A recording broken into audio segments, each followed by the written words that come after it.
بسم اللہ الرحمن الرحیم۔ حاضرین اکرام، رسول صلی اللہ علیہ وآلہ وسلم کے دادا جان حضرت عبد المطلب علیہ السلام نے ایک منت مانگ رکھی تھی کہ اگر ان کے 10 بیٹے ہوئے تو وہ اپنا ایک بیٹا اللہ کی راہ میں قربان کریں گے۔ اس لیے جب حضرت مطلب علیہ السلام کے 10 بیٹے ہوئے تو انہوں نے منت کو پورا کرنے کا ارادہ کیا۔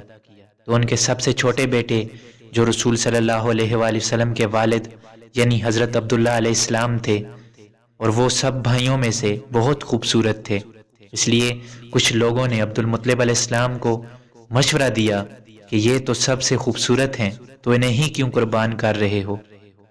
تو پھر سب بھائیوں کے نام کی پرچیاں ڈالی گئیں، لیکن پرچی میں بھی حضرت عبداللہ علیہ السلام کا نام آیا۔ پھر دوسری بار ڈالی گئیں، پھر بھی ان کا ہی نام آیا۔ غرض یہ کہ مسلسل 10 بار تک یہ عمل دہرایا گیا، لیکن نام صرف حضرت عبداللہ علیہ السلام کا ہی آتا رہا۔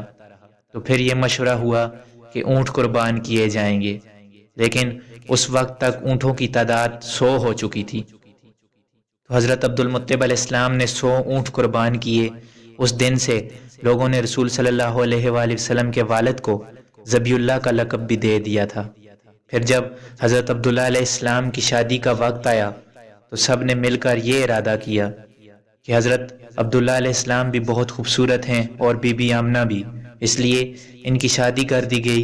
اور شادی کے کچھ عرصہ بعد حضرت عبداللہ علیہ السلام اس دنیا فانی سے پردہ فرما گئے۔ پھر کچھ دن بعد بی بی آمنہ کو یہ پتہ چلا کہ وہ حاملہ ہیں۔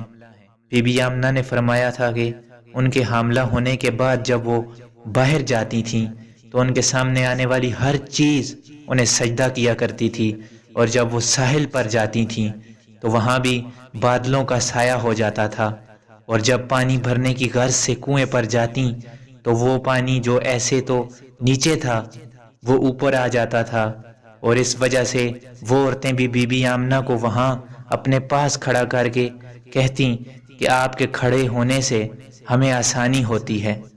انہیں کیا معلوم تھا کہ جو ہستی حضرت بی بی آمنہ کے شکم میں موجود ہے اس نے دنیا میں آ کر پوری دنیا کے لیے آسانیاں پیدا کرنی ہیں۔ پھر ربیع الاول کے پاک اور مبارک مہینے میں رسول صلی اللہ علیہ وآلہ وسلم کی پیدائش ہوئی۔ کچھ علماء کا پیدائش کی تاریخوں میں ٹکرار پایا جاتا ہے، کچھ کہتے ہیں کہ 8 کو اور کچھ 9 کو اور کچھ 12 ربیع الاول کو رسول صلی اللہ علیہ وآلہ وسلم کی پیدائش کا دن بتلاتے ہیں۔